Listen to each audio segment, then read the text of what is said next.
Okay. Hello, everyone, and welcome to today's session. I'm Onur Sultan from Beyond the Horizon International Strategic Studies Group, and I'm the coordinator of the EDUC8 Project. On an extremely important turning point in the project and with distinguished speakers, today we will discuss the EDUC8 Project, the inspiration points that led it to its conceptualization, its methodology, and the work that has been and will be done. I said an important turning point because EDUC8 has to publicize its project results to get better known and collect your experts and practitioners' views to review its development activities. So please let me first extend our heartfelt thanks for joining us today. And please do not hesitate to share your thoughts or contributions or ask your questions throughout our event. We did not organize the event totally in the format of a webinar. As you have realized, the event is a workshop and try to come with an online solution that would bring us closer to a real-life workshop.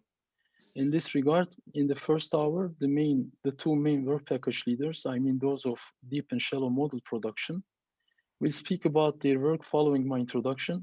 And in the second hour, we will go to two breakout rooms to delve deeper into those.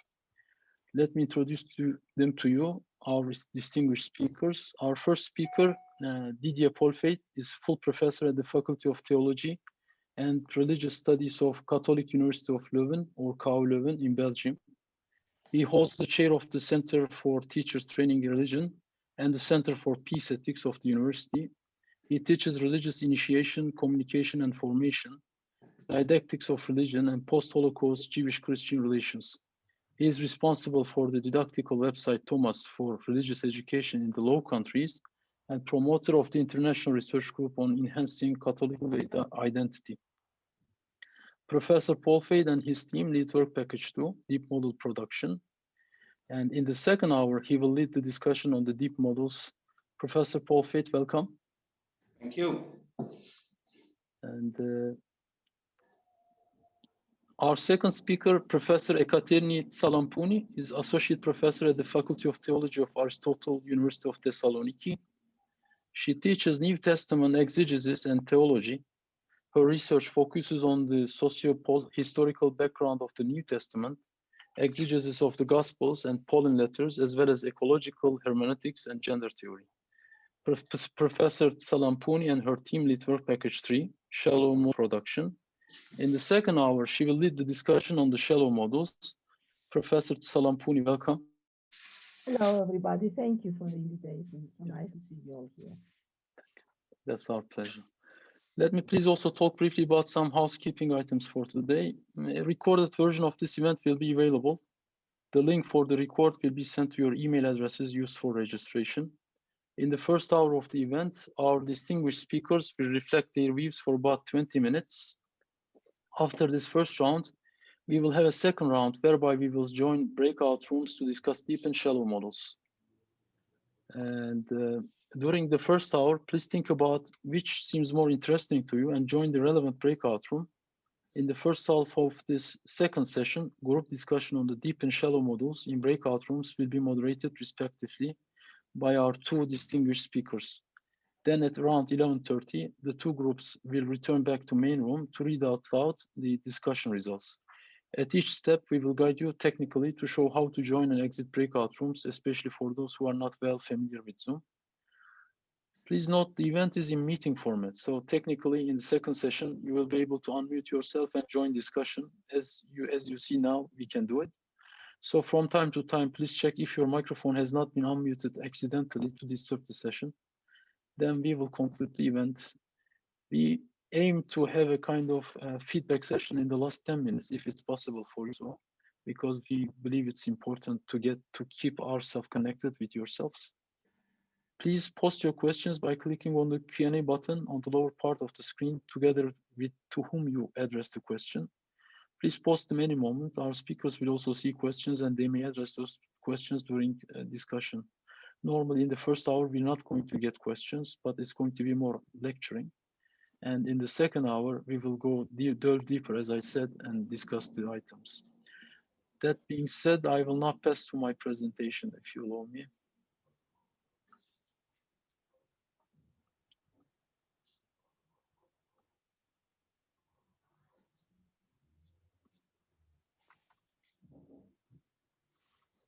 I think you can see my screen now.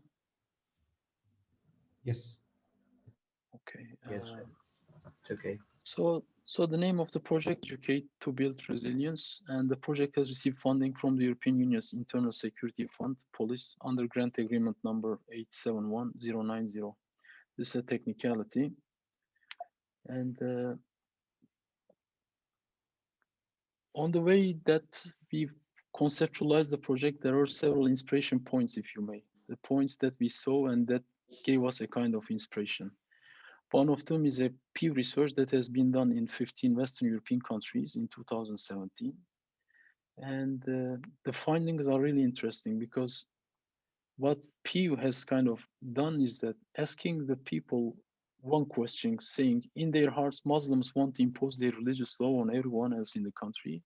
And they measure the reaction of the respondents in these 15 countries.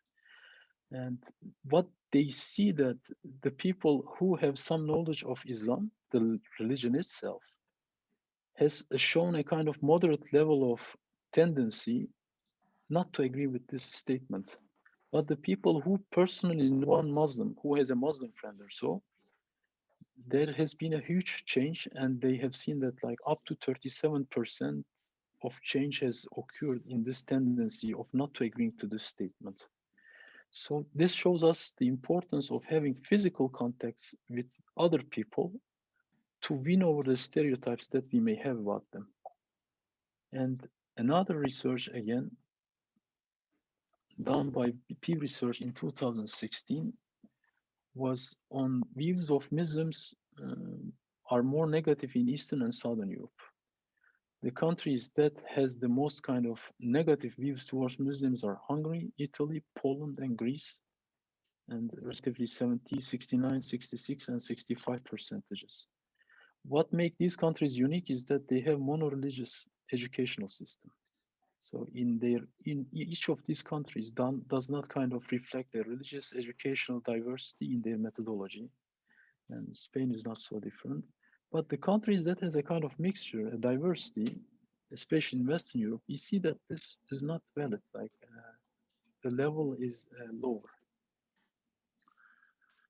This might be attributed to several reasons, but in Western Europe, as you know, since 1968, we have a kind of considerable Muslim population, and these contexts have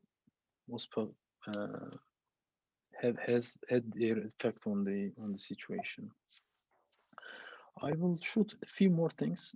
One of them is a kind of research and about the people who went to Syria and Iraq to join ISIL or Islamic State or Daesh, whatever you call it.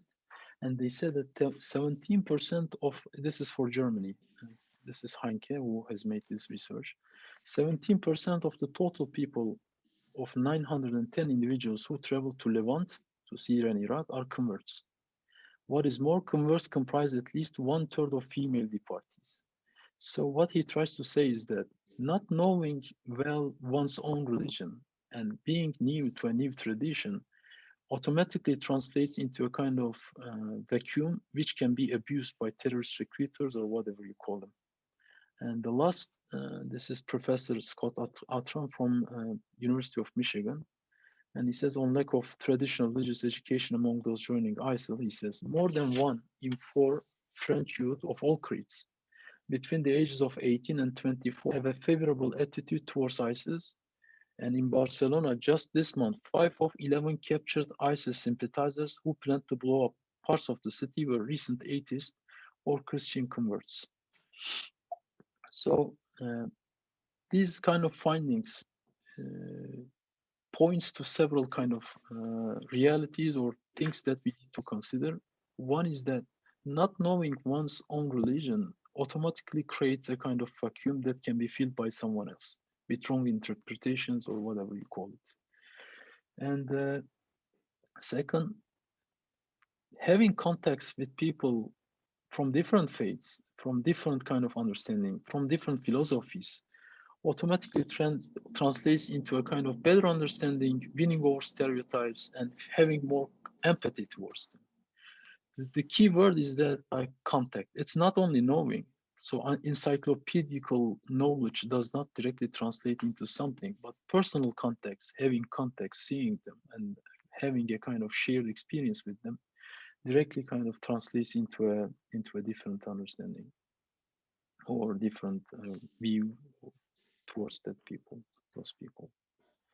So based on these kind of inspiration points, we conceptualized the EDUC8 project, and this is I'm reading the summary of the project. EDUC8 is an interdisciplinary, multi-track project conceptualized to build resilience in children and young people against radicalisation and polarization through religious education in secondary schools and out of school settings. So we don't have to actually use it at school, especially during those corona times. This is offered to everyone. So anyone who wants to know better the others, better the himself, can use the EDUC8 results for better understanding.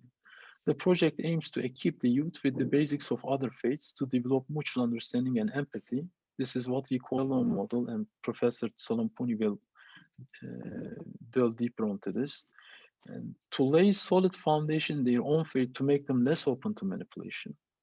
To create teacher-led in-class discussions to cultivate dialogue and appreciation of the other, and to build friendships among religiously diverse individuals.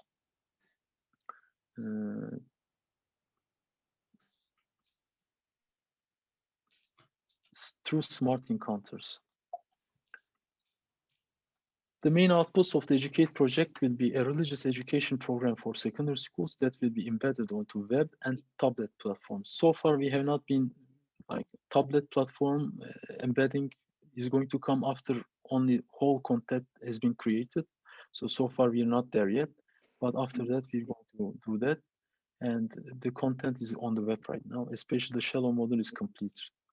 The whole program will be structured around storytelling, scenario-based, will be interactive, and will harness popularity of the tablets and their ability to address all three senses: sight, hearing, touch.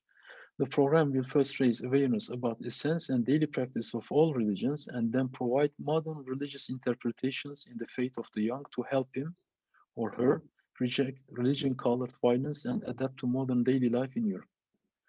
A socialization program that will entail exchanges between students from different faith groups. This will be in form of well-planned, repetitive social activities. So our methodology, as I said, is a kind of four-step methodology. In the shallow mode, we give them the taste of other religions, other faiths, from their own perspectives, from an inner perspective. So the author or the narrator of in shallow models is a person from that tradition itself. So we get the kind of first-hand experience from that person. Then we have deep models where we teach the student kind of items that has potential to be used or abused, and make him better understand, have a original understanding or interpretation of his own faith. Then in the methodology, we teach the students the same subject across different religions, 6 religions.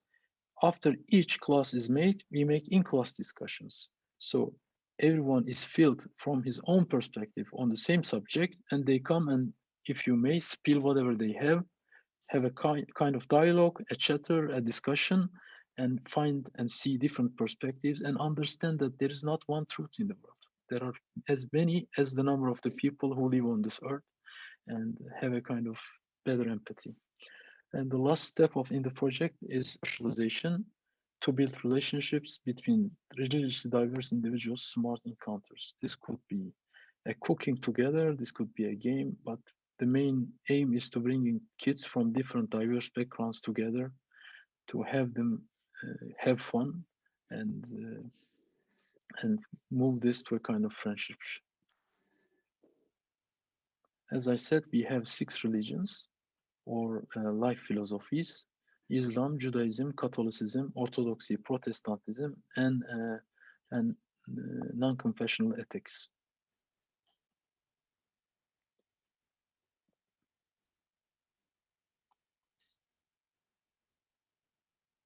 As I said, we pay too much attention to the educational kind of model that we propose, and especially to its digital form.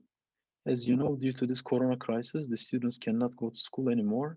And this makes the project especially important in these days because the students are going to be able to follow the courses at home. They will be able to kind of make their inputs and give their answers to the questions that the teacher is going to assign them.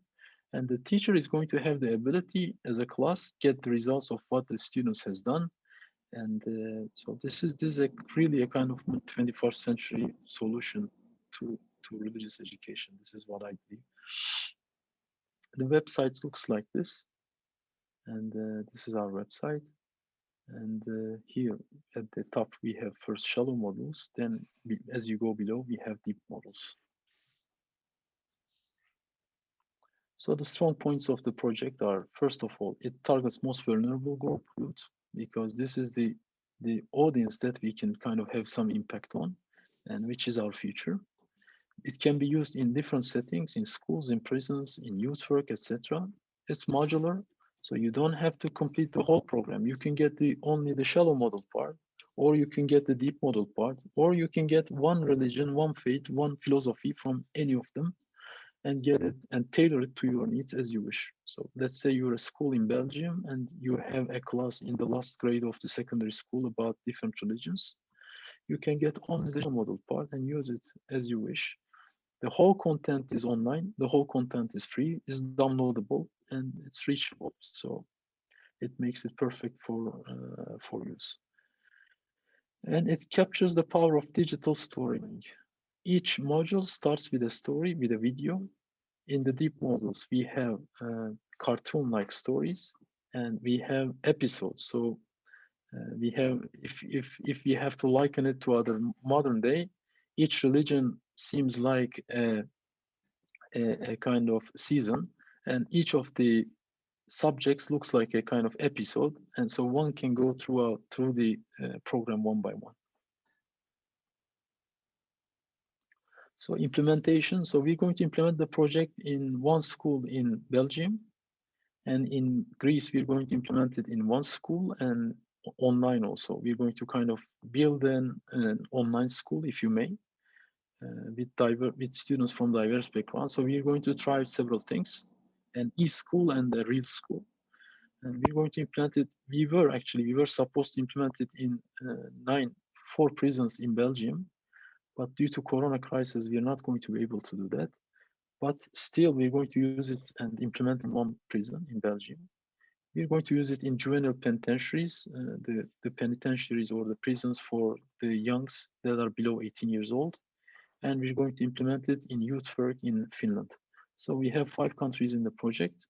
We have Germany, we have Belgium, we have Slovenia, we have Greece, and we have Finland. And this is our consortium. And that's all from me for today. And if you have no questions, I will leave the floor to Professor Paul Fate to continue. Okay, good morning. Thank you, Onur, for this nice introduction. I would like to go a little bit deeper into the deep modules. There is a PowerPoint to share for this too. Thank you, Elise. So I will do 3 things in my short presentation. First, what are the theoretical foundations of our work? Secondly, I will introduce the several topics we have developed in the deep modules. And finally, Elise and Leen will demonstrate one of these modules. So let's start with the theoretical foundations. In fact, the starting point is the idea that since 9/11, at the beginning of the 21st century, we have seen that in the mindset of many people in Europe and in the Western world, there is a strong connection between religion, fundamentalism, and terrorism. For many people, religion is connected with violence, with radicalisation. On the other hand, we also see that sociologists are saying that the secularization paradigm that was thinking that with the evolution of time, religion would disappear, that this is not the case, that religions do not disappear, that religions pop up, reinvent themselves, and sometimes often radicalizes politically. So the 21st century is also the century of the return of religion. And there's a growing idea among especially theologians also that, and that's a quote from Hans Kung that is also on the starting website of this project, that finally no peace among the nations will be possible without peace among the religions and the worldviews. And we see indeed a growing attention all over the Western world for interreligious and inter-worldview dialogue at hand. At the same time, we also see that religious violence continues to pop up globally and locally, and that religion and intolerance are very strongly connected with each other. Just to give one example of the last week in Belgium, there has been the murder on a homosexual person by young people. And exactly in the same week, the Vatican publishes a document condemning the blessing of homosexual couples in the Catholic Church. And of course, the media immediately connects and looks to religious backgrounds, in this case of sexual violence against innocent people. And you see that the parliament in Belgium now invites all religions and worldviews into the parliament to discuss about the violent potential that seems to be present in the mindsets of many young people, especially today. On the same thing, you could say that the European Union has the same concern how to de-radicalize, how to depolarize in a complex European context. And in fact, what the European Union is doing here is giving us the chance to bring together people of different faith and worldviews to think how we could create a society that respects democracy, tolerance, peace, and that prevents radicalization. And it is in this context, in fact, that this project is born, where we were thinking how religious education especially can contribute to this peaceful democratic societies in Europe.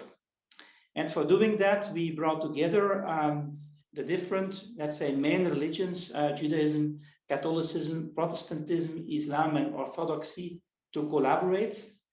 In Belgium, we have especially also the people from a humanistic perspective, and they teach a course in Belgium, niet-confessionele zeer, non-confessional ethics, you could say.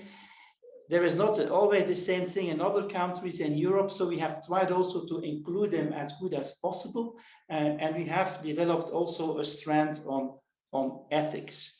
So this project is not only about interreligious dialogue, it is also about inter-worldview dialogue. And I think we did a lot of efforts to broaden that perspective in that sense. What are the presuppositions now of this project? Well, the central idea is that today we agree as academics in religious studies that the dividing line no longer runs between different religions, but between, let us say, open and more closed, more peaceful and more violent variants of different religions. The starting point pedagogically is clearly that we do not speak about the different religions, but that we speak from within the different religious and worldview perspectives and with the different religious perspectives. So it's not a learning about religion, it's a learning from within religion. So in this sense, it's not multi-religious learning, but it's really what we try to do theoretically is interreligious learning. And this has three advantages. I would call it authenticity, authority, and orthodoxy. What do I mean by that? Authenticity, it means that people speak from their own experience with their own religion. So it's very much in the line with the new trend of studying lived religion. So that people that are in that religion recognize themselves also in the way that religion is presented. It's not presented in a pure, let us say, technical way like in a museum catalog. It's presented as a living reality of people who experience that religion. Secondly, authority. That means that the advantage of this approach is that the children that are in that learning process will also feel safer, because the way their religion is presented is doing justice to that religion, because it's done by members of that religion itself. And I'm very happy that we, in fact, could create with this consortium really people from the different religions to participate and to contribute to this project. It's also the advantage of orthodoxy. I mean by that, it's in synchronization with how the communities themselves see their religion. And that's very important, because in this way, this material will also be acceptable for the church authorities and for these people who have to inspect the different classes of religious education all over Europe. They can trust that it is made by institutions that are in contact with that specific religion. So no multi-religious learning, but interreligious learning. This implies also that we accept that nobody has a kind of helicopter perspective on the different religions, but that we are all participants in this European Union, in this wonderful, in fact, interreligious, interworldview adventure. Nobody in this project can claim an absolute authority. So there's a kind of epistemological modesty that is a precondition to contribute to this project. What is also important is that we are not trying to be apologetic. We recognize that in every religion and in every worldview, there is the potential of violence. See, we recognize this also in our own tradition, that this is always there as a potential risk that you cannot avoid or exterminate, but that is always there.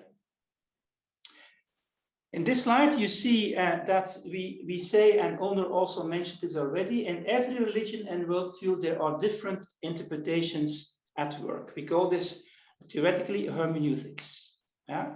We know that the violent interpretations are not unavoidable, that there are alternative interpretations possible. And even we are convinced, each of these partners, that these violent interpretations do not constitute the essence of worldview systems, but that they are always already a perversion of it. We believe that in every religion and worldview, there is a potential to change, that there are resources in every religion to criticize its violent dimension, to overrule it, to transform it into peace and into tolerance. So we recognize both the danger potential, but also the resources for an alternative, more correct interpretation in line with each of these traditions. These are the theoretical foundations. What are the didactical consequences then of this approach? Well, for the shallow modules, it means that we, and there will be another talk about this, that we present the religions from within by an enthusiastic member of that religion with a positive attitude towards that religion. And the other people of other religions are invited also. It's like offering a kind of linguistic hospitality. You are invited to enter also in the home, if you want, of the experience of the other, to then go back to your own worldview or your own religious tradition, enriched by the encounter with the other. The deep modules then are not introducing in the different religions, but there we deal with difficult topics that are potentially dangerous to create violence. And we do not negate this. We present that dangerous potential in each of these religions. And how do we do that didactically? In the different video clips you will see, we create a kind of what is called in German a Fremdprophecy. That means someone from outside that tradition comes into the story and shows how he looks from an external perspective to that religion. And in fact, the people in that religion are challenged in what we call their first naivety, in their spontaneous understanding of the tradition, which has often violent potential, and then are invited, mostly in dialogue with their own tradition, to come to a more peaceful reinterpretation of the tradition, what we call with Paul Ricoeur, the Protestant philosopher, second naivety. We do this based on a narrative approach, meaning we try to create stories on the level of the student that they can recognize from daily life, and at the same time we create at the background for the teacher a broader hermeneutical theoretical approach to support them. And the idea is, if people from other religions come into our worldviews in each of these scenarios, there is also the possibility of inter-worldview learning. So these are the theoretical foundations and its didactical consequences for this project. To make this more concrete, we have chosen 4 topics, and I will shortly introduce them to you. There are 4 deep modules that deal with these complex hermeneutical challenges, and you see them in the next slide. The first is, and I think that's the basis of everything, how do you encounter from your own perspective, a believing or an unbelieving perspective, a Jewish, a Muslim, a Christian perspective, how do you deal with otherness? How do you deal with diversity? And we see the movement from an exclusivistic to a more inclusivistic approach, from rejection of the other to recognition of the other. But without denying your own identity. So how at the same time you can make truth claims from your own tradition, but at the same time respect also the truth claims of the others. Developing that capacity, I think, is the basic condition to live with different religions in a democratic society as the European Union is. That's the first module. And each religion has its own story about that. The second module is dealing with sacred texts. Yeah, we first spoke about texts of terror. Now we speak about texts of violence. In every tradition, we have problematic texts. Yeah, if I take my own tradition, you can use lines, verses from the gospel to underpin a death penalty, for example. Yeah. Or for the subordination of women, or there are even anti-Semitic possibilities that is in our New Testament, for example. So the question is, how do we deal with these difficult texts that are also a part of our tradition, and how do we avoid that people, by reading them mostly literally, radicalize? That's the second module. The third module works then with the issue, the social and the ecological issues, because we all know from literature that in the next 50 years, most of the conflicts in the world will be around natural resources. And there will be a whole conflict war, we speak about eco-terrorism, that will come out of this. The question is, how can worldviews and religions contribute to another way of dealing with our environment, since mostly, especially religions, are accused of anthropocentrism, of in this way putting the human being too central at the cost of our natural environment. And how can we see that religions on the long term will be forces against eco-terrorism instead of supporting, in fact, the destruction of our environment? That's the third line, the third module.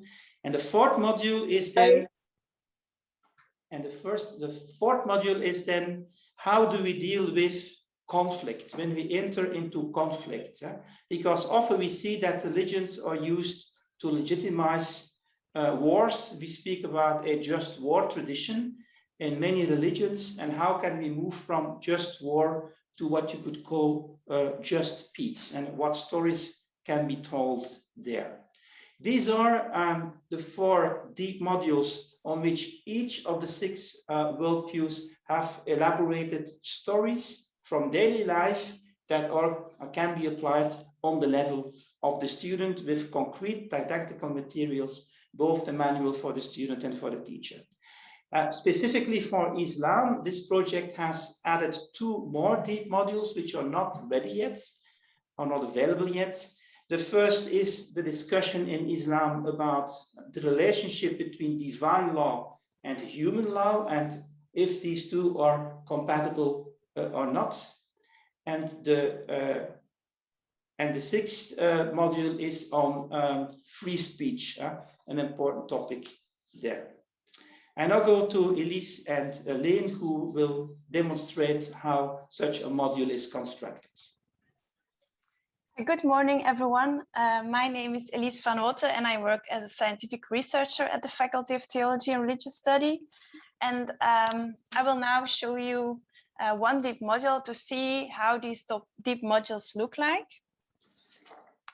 As example, we will show you the first deep module we've created from the Catholic perspective. So deep module 1, encounter with the other, dealing with diversity. And for this topic, we've chosen to work with the biblical story of the encounter between Jesus and the Syrophoenician woman. And as you will see, every deep module exists of 3 learning materials. First of all, there's always a video clip. And this video clip presents a real life situation of a group of friends in school or at their house or on a playground about the topic of the deep module. And during this video clip, the students will get some quiz questions. They will pop up, and these questions make the students think about the different aspects of the story. Then the second learning material is the student textbook. So after the students have watched the video clip, they can start working individually on the basic subject matter. So the student book is actually the basic subject matter on which they can work individually for about 1 hour. And then the last learning material for the deep modules is the teacher textbook. And the teacher textbook discusses the basic subject matter of the student textbook, and it provides also some more information for the teacher. And besides this, the teacher textbooks also contain some extra in-depth material with some more impulses and more didactic suggestions for this material. So now we will look at these 3 learning materials. First of all, there is the video clip and the quiz. And I will show you just a few seconds of it. And in the breakout room, we will show you a whole quiz, a whole video clip. So. Well, I hope you guys are back for good form, because end of this week, we will be having a math test. What? Yeah, I know. It's your favorite subject. Boo! How are we supposed to study if we don't even have notes on these classes? Yeah. Peter Jan, raise your hand when you want to say something. Oh, Mr. Robert. Okay, so in what follows, we will see that the students will get into a discussion, and they will discover the true meaning of the biblical story of Jesus and the Syrophoenician woman. And then there will also be some pop-up questions to learn how to read this biblical story. But we will show this in the breakout room. Well, I hope you... Here is an example of one page in the student book of this deep module. So like on the left, you'll see some more information for the students about the story. And on the right, you'll see some exercises from the student book. Then the 3rd learning material, as I explained, is the teacher book. On the left, you'll see some more information about this basic subject matter, about the relevance today of this biblical story. And on the left, you'll see an example of a page of some in-depth material where there is more information about a topic and where there are also more impulses and didactic suggestions. And so in this way, the teacher can choose based on the own learning group to add some more information or not concerning the topic. And here you can find websites where you all find the video clip, the student textbook, the teacher textbook, and we'll show this also afterwards in the breakout rooms.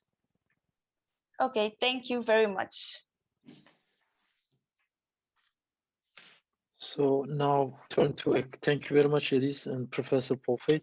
Now I'm turning to Professor Salampuni to make her presentation on the shallow models.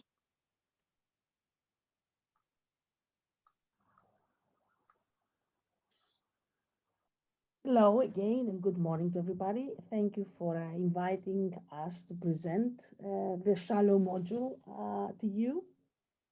The shallow module has this fanciful, let's say, title, In the Wonderful Gardens of Religions and Philosophies, and it depends exactly, it wants to reflect this kind of diversity that is, let's say, an important feature of our European societies, as Professor Folefey already mentioned in his presentation.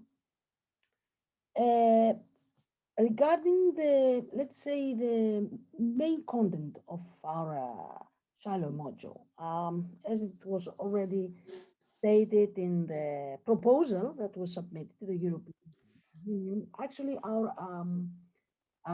shallow module aims at preparing educative content to equip the youth with the basics of other faiths targeted with this project to develop mutual understanding and empathy.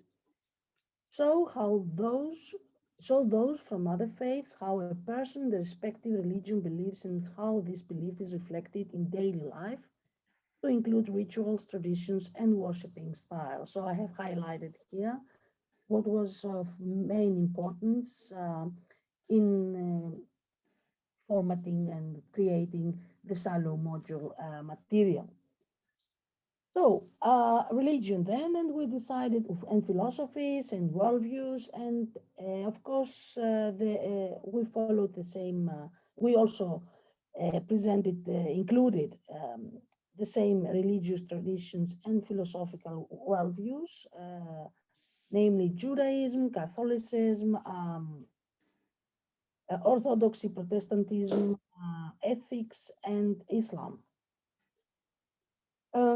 And for this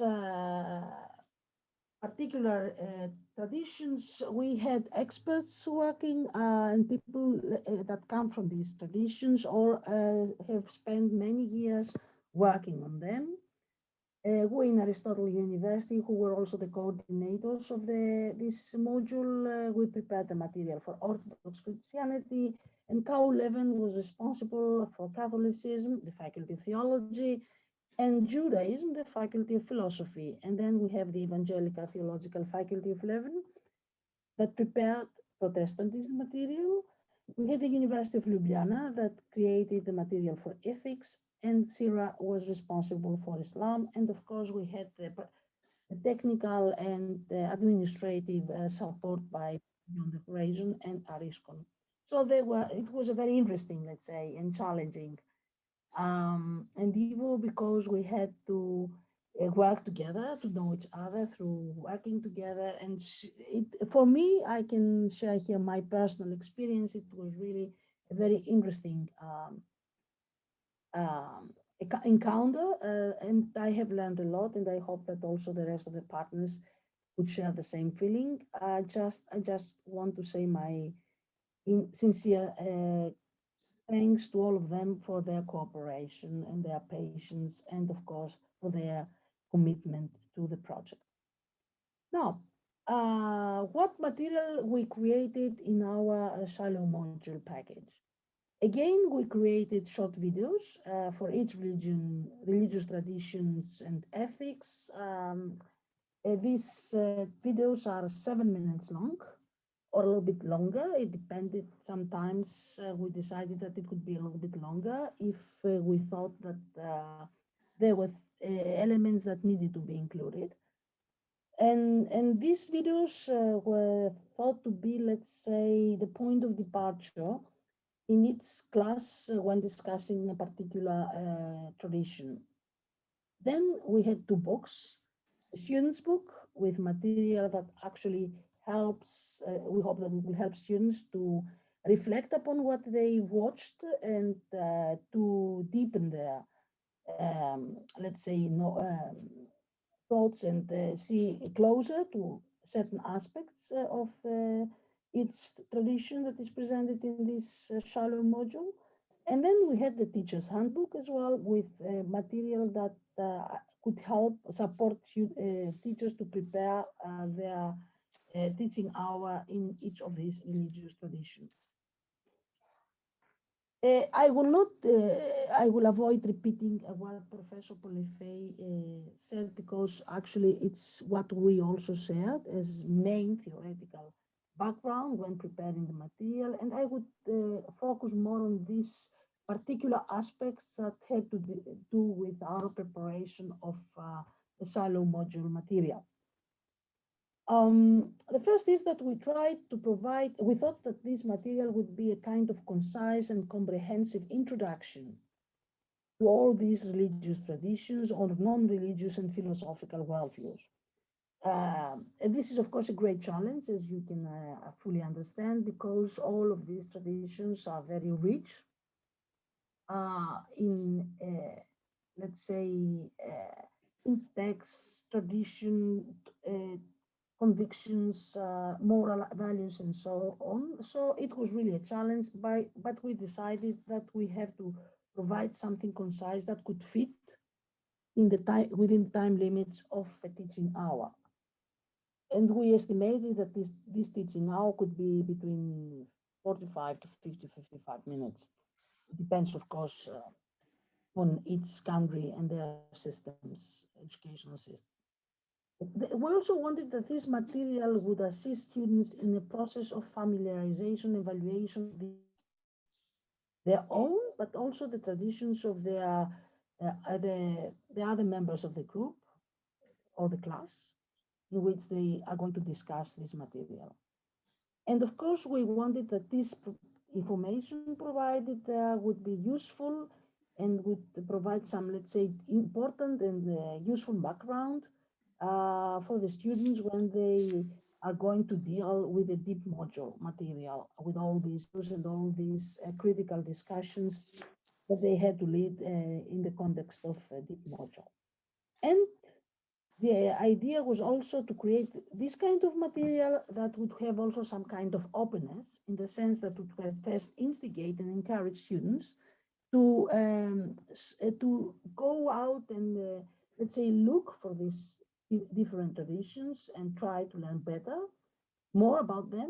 And of course, on a practical level, that the students and teachers can shape their teaching process in the way they want. They can use the material the way they want. Onu has already explained that. And this was also an important aspect in the preparation of the material in this part of the project. So regarding the form and style, we decided, in order to create this kind of empathy that is so important in this part of the project, to have in our videos a first-person narrative by a girl or a boy at the age of our target group. So that, and these persons would talk about their traditions from within and from below. From within, in the sense that they belong in the tradition, they are committed more or less in this tradition, and from below, in the sense that it doesn't come from somebody who belongs to the hierarchy or who is an academic or a teacher, but that somebody who actually belongs to the average members of every community. Of course, we had to focus on the basics of its tradition and also leave some space for constructive self-critical remarks whenever our partners wanted to include them in their presentation. And the idea was that the form and style would invite our audience, our students, but also their teachers, to engage themselves with its tradition in a positively critical way. And we hope that through this process, they will be able first to evaluate and appreciate this kind of traditions, but also understand their own place and within the, let's say, the general, this general religious and philosophical diversity. And just a few questions very quickly about the content of its part of this shallow module material. First of all, we have this video in the first person narration, 7 minutes or a little bit more long. Where we the narrator usually provides some general facts about each tradition. Then they usually focus on main feasts, holy books and symbols, religious buildings, worship and rituals. In many of these, we have also some discussion about the role of women in these religious or philosophical ethical communities, and of course the approach of environment. And at the end, there are some, let's say, a very short discussion of moral values in its tradition. In the student's book, we provide the transcript of the video script and multiple choice questions that help somehow to reflect upon the and make some kind of repetition of what they already watched. Some text that they have to fill the gaps or role games, and sometimes we have questions for discussion and text to reflect upon and a glossary. And finally, the teacher's handbook, we have information about each tradition, namely numbers, worship buildings, some teaching tips, explanation of the content of the exercises, some extra exercises, reading material, glossary. And we also were very interested in including web links and bibliography for the teachers in case that they would wanted to research a little bit further and deeper each of the traditions they would like to present in their class. So now I'm going very quickly to show you a few moments of our of an example, and I chose Orthodox Christianity, and I just as a sample. I hope that during the discussion that we're going to have, we will be able to see something more from the other videos as well, which are all very, very well, let's say, where all these traditions are very well represented. And again, I would like to thank my partners for their great job. First of all, let me tell you that there are young girls and boys that tell their story. So Moshe for Judaism, Sarah for Catholicism, Samir for Islam, Eleni for Orthodoxy, Hannah for Protestantism, and Iris for the ethics. And each of them try to explain their position and how they understand their place within their tradition, what they like, how they celebrate together, how they live the experience, the community, in the common life or the family life within these traditions. And of course, they express also some emotions, some fears, they say what they like or what makes them sometimes be more critical.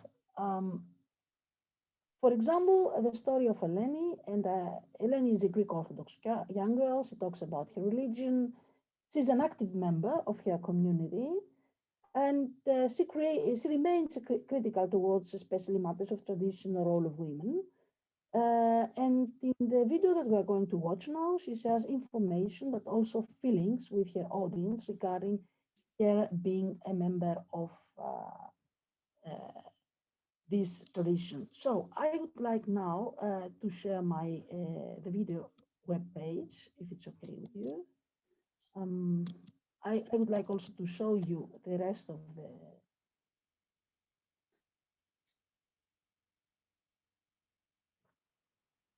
So here you can see the EDUC8 EU webpage, and you can see all the shallow module courses. They have been already uploaded. And you can see, by clicking here, by Start Now, you can have access to the material that is prepared for the student's handbook and also to the video. It's free and everybody can watch it very easily here. I would like now to show you,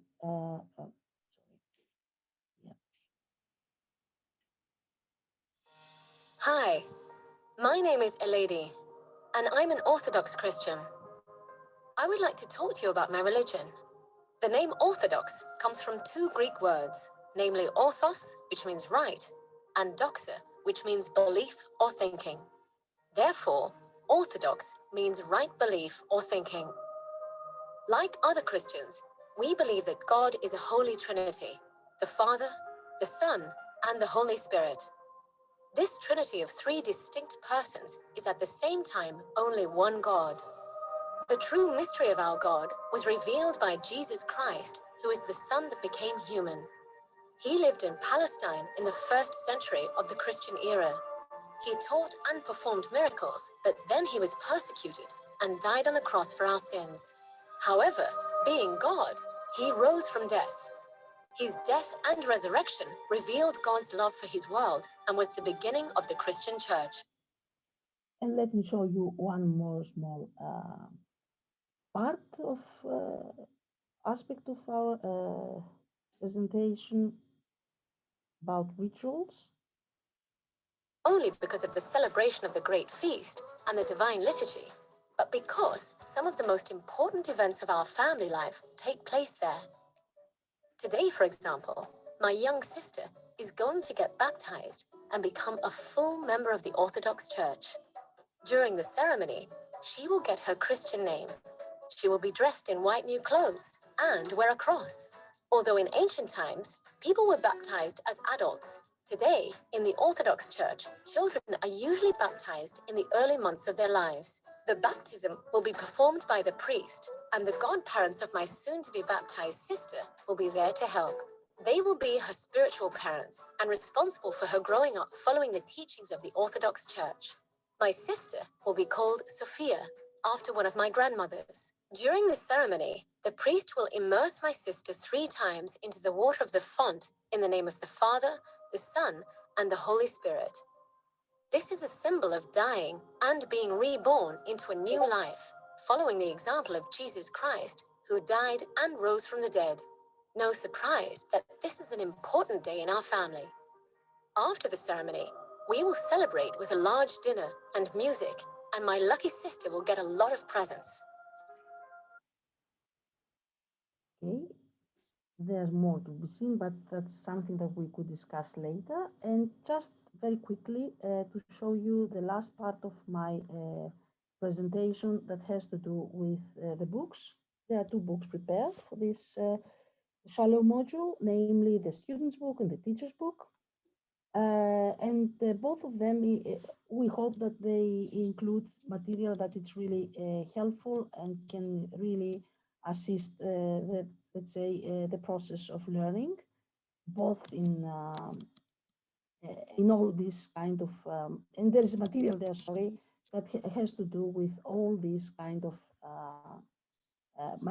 also is also prepared in this, presented in this videos. And just very quickly, this is from the student's book.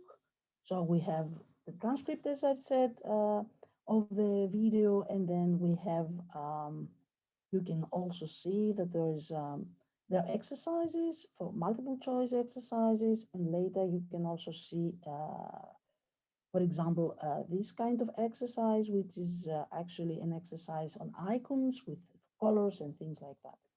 And at the same time, we have also material for the teacher's book. The teacher's book, again, I can show you 2 pages or 3. You have the structure, you have the answers to the questions and the solutions to the various exercises, and you can also find some extra material that you can use in your when preparing your courses, or when you can also use them in the class by making copies and discussing them with your students. So all in all, this is what we prepared in the shallow module with the hope that it will be helpful. It would assist all of us in learning each other and coming to a mutual appreciation of every tradition in Europe. Thank you very much.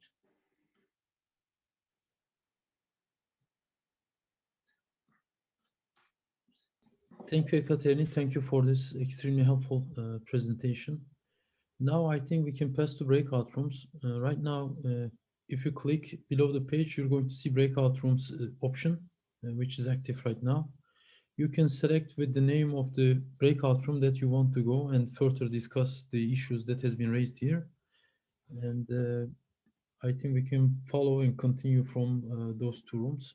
One will be allocated to discuss on the deep models with Professor Paul Fate, and the other one is going to be allocated to discussion on shallow models with Professor Tsalam Puni.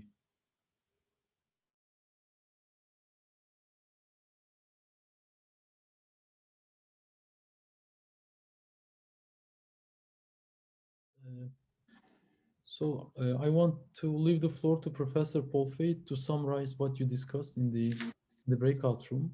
And oh yeah, thank you. If there are any main elements that you should take into consideration based on the discussions that you had, that would be great. Can you let me 30 seconds to live on Facebook again, please?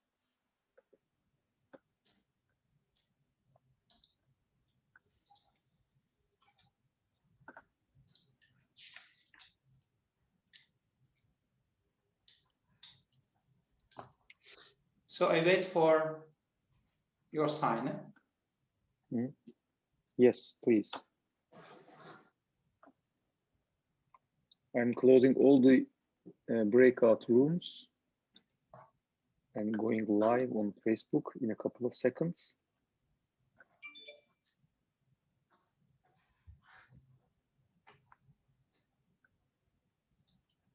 Yes, please go on. Okay, thank you. So I think we had a very rich discussion and some very good feedback. So I thank you for the appreciation we have received for our work. It's the first time we come out of this, so it was for us quite a tense moment, but I'm happy to have your feedback. First question was, first thing was the age to use, and especially if these materials could be developed for primary school too. We said that this is not in the project text. That's a very good suggestion at least, and that perhaps a feedback would be that we test this out with children of 12 years old who could give it a try. Last year of primary school, perhaps it's already possible to use some materials there. At least it would be a nice experiment Martine proposed. Second question was looking to the clips.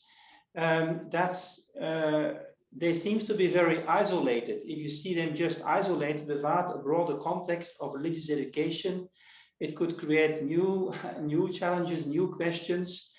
So how does it relate to a broader context of religious or worldview education? So we there answered that these materials that will be used by teachers who have a longer history with a class, for example, a whole year in which it could be implemented, and that you can also switch between the topics. For example, if the topic of ecology is raising during the topic of text on violence, that you could switch also from the one module to the other module. So I think that's an important remark to see the broader context in which all these materials will be used.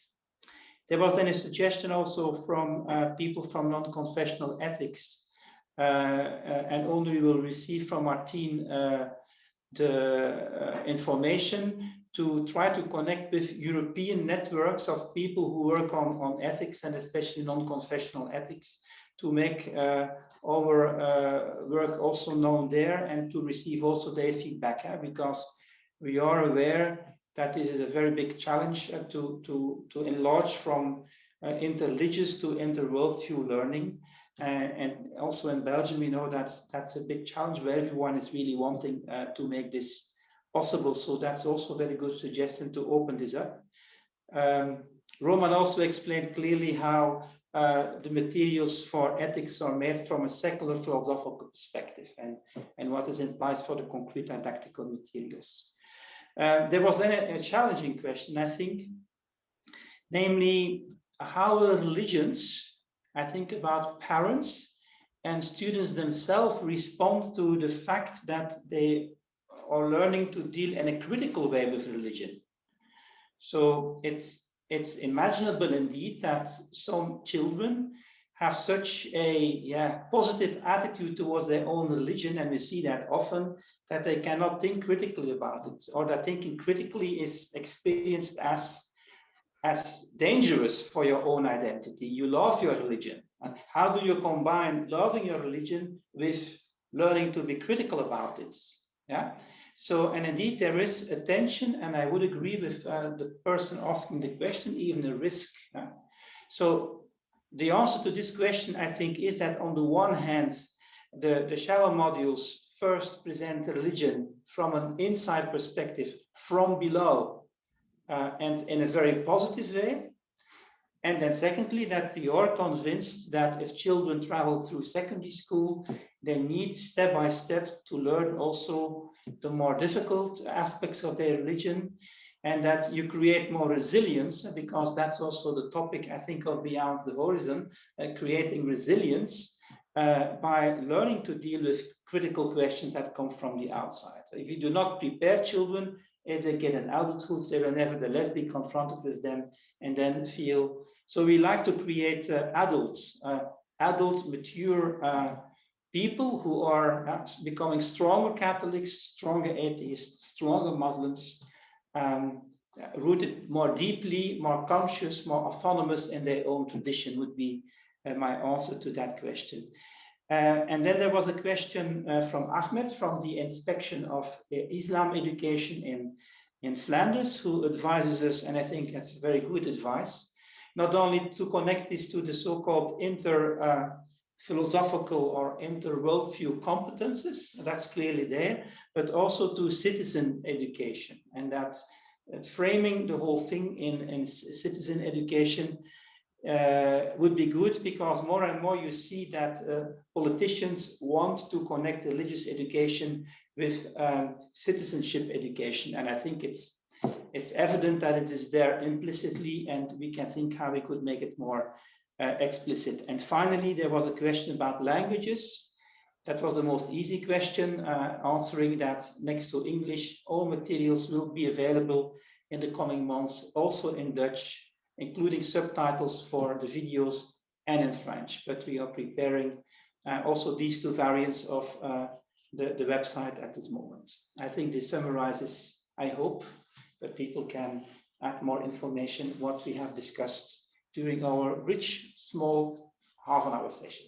And thank you to all participants. Back to you, Onur. Professor Polfeld, I just want to make one addition to what you said now. In terms of languages, the videos are going to be dubbed in French and Dutch, so it's not going to be subtitled. Okay, I didn't know that. Okay, just a kind of transitory solution. We're going to make it as soon as possible available for our students. That was a solution that we thought about, but in the final stages of the project, we're going to have the videos dubbed in both French and Dutch also. Okay. I'm getting back to Professor Salampuni as regards the shallow model discussions. Yeah, thank you. I would like to thank all the participants in this discussion. I think that the feedback was very interesting. Of course, I have the feeling that the main impression was a positive reaction to what it was presented. However, there were some very interesting issues raised. And the first one is the issue of languages. And I think that's a very good point because, of course, the material is going to be prepared in English, Dutch, and French. But we also want to approach other countries, that especially in the eastern part of Europe, where Onur at the very beginning mentioned the problems regarding prejudice, religious prejudice, and so on. So it's probably a next step that we have to think about, at least adding subtitles now in the English video or in one of these videos, and so that our students in a different linguistic, let's say, context could follow what we have, and perhaps we need also to think about translating the two books into other languages apart from the main ones that we have now. This is, of course, a thing that we have to discuss about. There was another point raised that, of course, the shallow module part is a part that has to be an introduction into what we actually are going to deeper discuss in the deep module. And of course, then we were not so interested in comparisons or tracing down the differences or the similarities, but more, we wanted more to make people aware, students aware of the religious diversity in their environment, so that they could be able to at least to spot and see and realize that there are other religious or philosophical voices around themselves and their families. And there was a didactic also point raised, namely that perhaps students' exercise could hinder this, let's say, adventurous approach or to the religions that we actually introduce in our videos. Of course, here we could say that there is the possibility to leave out some of the exercises. It's an open process. The teachers have to decide what they want to include, and they could also add some material from the one we have on in their own teacher's book. And then three more suggestions. The one is that we should include something from arts, so that we would have something artistic that was in the comments that were written down, but we were not able, we didn't have enough time to respond to that, that we could somehow use art and images and this kind of cultural products, so that we could approach our students and make them aware of this kind of cultural aspects of our traditions. And that the web links that we try to include in the students, in the teacher's handbook, we should renew them often.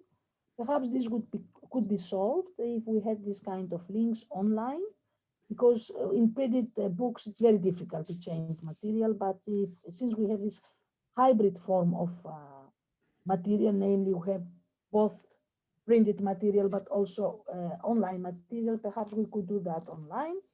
And finally, there was a question whether there would be some material regarding dealing with conflicts that might come up in our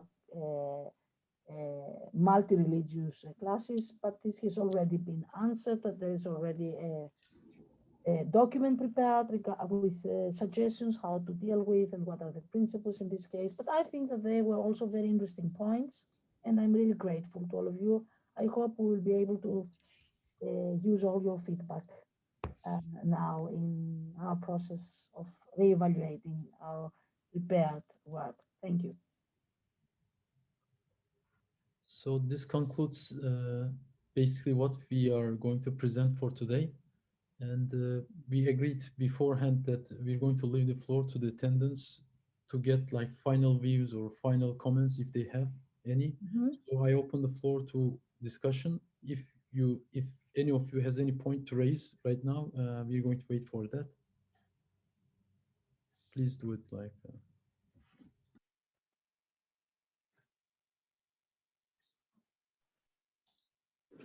Can I just two words? Yeah, sure, Marco.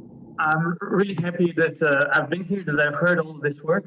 I have to thank Roman for inviting me, but I'm also interested in another capacity. I work at a school in Slovenia, but I also work with the board for Catholic education, Comité de Enseignement Catholique en Europe, so the European Catholic schools. And I think that this is something that's really useful and really well prepared and could be used by schools. But the one thing that would really benefit it, and I think you were explaining it a little bit, but I would like to know a little bit more, is how schools will be able to use this online. So my ideal version would be that a teacher would be able to create these materials in his own classroom, where he will be able to respond, where he'll be able to see how students are filling out the forms, how they're reacting, how they're commenting. So to have a bit more interaction and to have it in their own space, the way they see it. But otherwise, it's a brilliant project, I think. I'm going to comment on this a little bit. Like, if you go to the web page of the project, you're going to see that you can register, and after you register, the things that you enter there, like as data, is going to be stored. So what we can do is we can create a kind of visual classroom for the teacher and his students, a kind of, as we say, like a bulk registration as a classroom. And we can kind of share with the teacher the answers that has been inputted by the students and so. But this is, of course, like we need the agreement of both students, the teacher in this regard. So we can help in this way.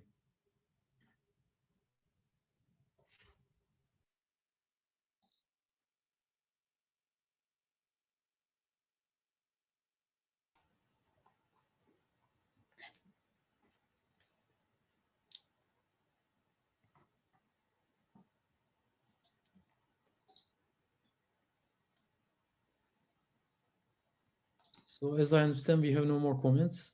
I have a comment, if it's possible.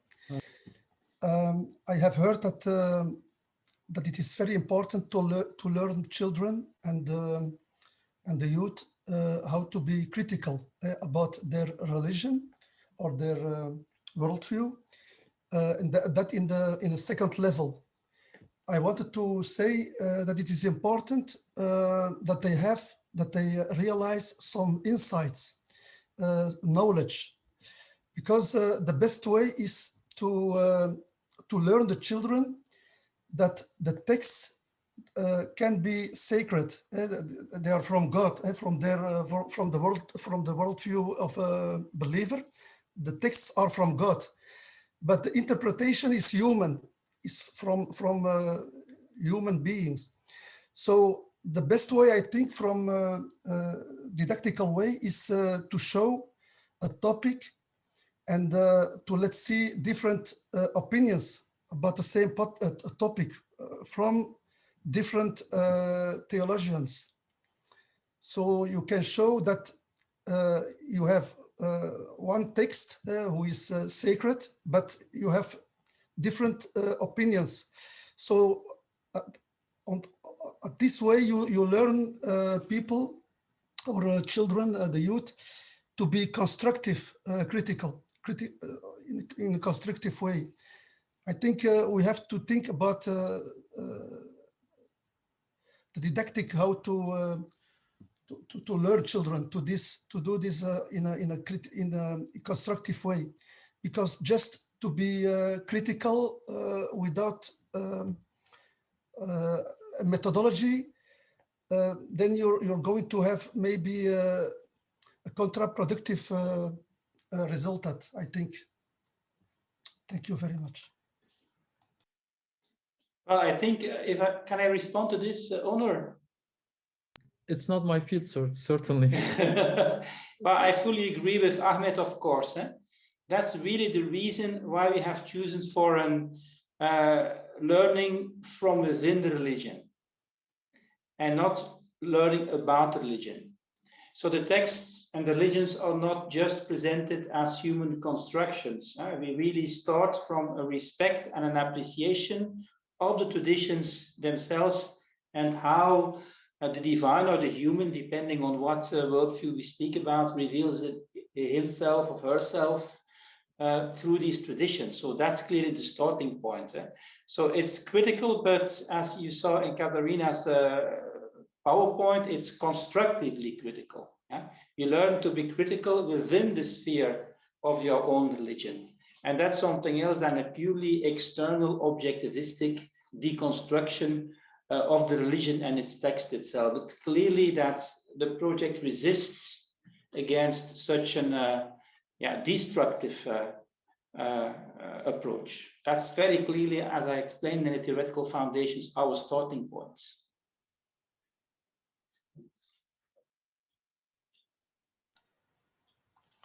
Thank you very much, Professor. I think the hermeneutic communicative model is a very well model. It is there, yes. To be constructive, critical. Yes, and also open for different interpretations and internal pluralism within every worldview and within every religion. And to learning to see that, to discover that, to see the richness of that, that's the goal, in fact.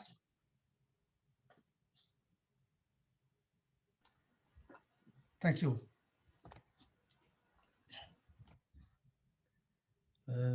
I don't see any hands raised.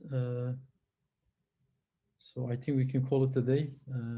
Thank you really indeed for joining to today's session. You really enriched the discussion and we learned a lot from you. I hope you continue to use the products that are produced within this project. I just want to make a final note. The project has its own social media accounts, its web page and everything. So you could follow, and anytime we have a new product, we publicize it through Facebook, Twitter, and we have a separate YouTube channel. And I would suggest you follow these channels to keep updated on where we are and what we do. And I need to kind of finally to repeat that we're really grateful that you joined today's session. Thank you very much. Thanks a lot for joining. Thank you, Onur, for all your work and coordination. Thank you. Thank you very much for Onur. your efforts. Professors, thank you very much. Bye-bye. Bye-bye. Bye. Thank you all. Bye-bye. Bye.